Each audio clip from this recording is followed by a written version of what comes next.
Quand tombent les premières neiges dans la vallée, il est urgent de se préparer pour l'hiver. Pour faire ses provisions, chacun a sa technique. Alors, Minuscule et Mandibule du bout du monde raconte l'histoire d'une petite coccinelle qui se retrouve accidentellement enfermée dans une boîte de peau de marron qui est envoyée en Guadeloupe. Et son parent, en fait, va suivre ce carton, traverser les océans, suivre son petit jusqu'en Guadeloupe. Et c'est l'histoire, en fait, voilà, d'une histoire d'amour filiale et puis aussi une histoire d'amour qu'on va découvrir lors du film avec des personnages exotiques.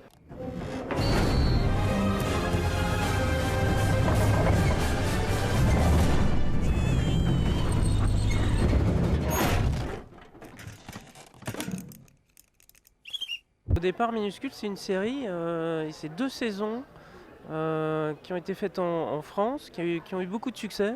Et de fil en aiguille, on nous a demandé de faire un long métrage qui était déjà un premier film qui est sorti il y a 5 ans, je crois, et qui a eu énormément de succès. Et du coup, on nous a demandé d'en faire un deuxième naturellement. Donc voilà, ça a commencé vraiment par une série.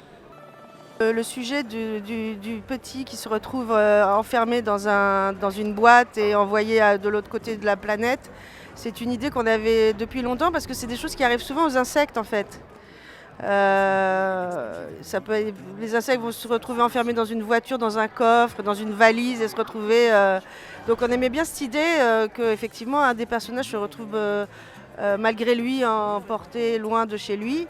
En plus dans une contrée qui n'a rien à voir avec, c'est la Guadeloupe, donc un pays chaud alors qu'il vient de la montagne où il neige. Et évidemment le héros, notre coccinelle, part à sa recherche. Effectivement, ça peut faire penser à la thématique de Nemo, mais finalement qui est quelque chose qui est assez universel en fait. C'est des thématiques qui peuvent revenir. Notre inspiration, elle vient surtout de la prise de vue réelle, bizarrement, plus que de l'animation, en tout cas pour moi. On n'a pas forcément pensé à Nemo, c'est venu après, c'est comme là-haut, le coup des ballons, on s'en est pas rendu compte tout de suite, c'est pas du tout un clin d'œil.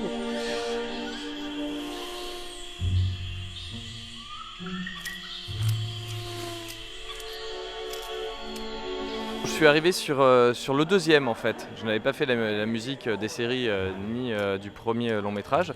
Et donc j'ai rencontré Thomas et Hélène sur ce film. Et l'idée de la musique, c'est d'une certaine façon de créer un peu les dialogues, d'avoir la musique a un rôle très narratif en fait dans le film puisqu'il n'y a pas de dialogue. Donc il y a une partition assez importante.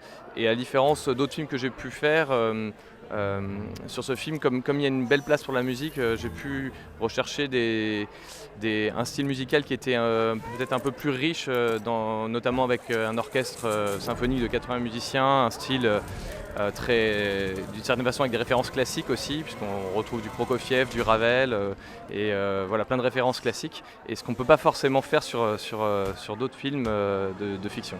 La série en fait a été diffusée sur Disney Channel il y a une dizaine d'années. Maintenant elle n'est plus diffusée.